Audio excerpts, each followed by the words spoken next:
Well, I just had a scare. Doc has been here in my store. I'm a little bit shaky. I have been threatened, my life has been threatened by his friends recently. They were talking about putting a 9mm through my head.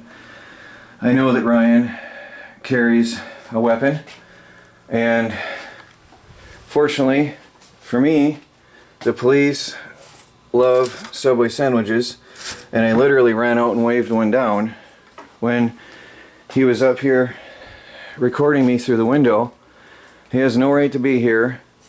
I feel like my life is in danger, and he's out there stirring up his story to the police like he always does, and telling him how he feels like he's the victim. There's Ryan Lipinski, fixed by Doc, in front of my store, and he has no good reason to be here. And this after vowing that he will destroy my store and destroy my business. And there he is, shaking like a leaf. He puts on a good show, but on his own videos he can manage to hide that. Playing the victim.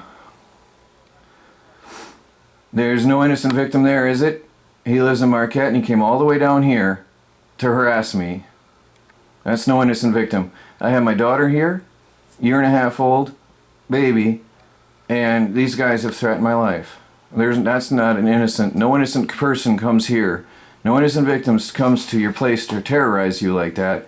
We're trying to start a new life and get a clean break, and he has to come here to terrorize us. So tell me what you think.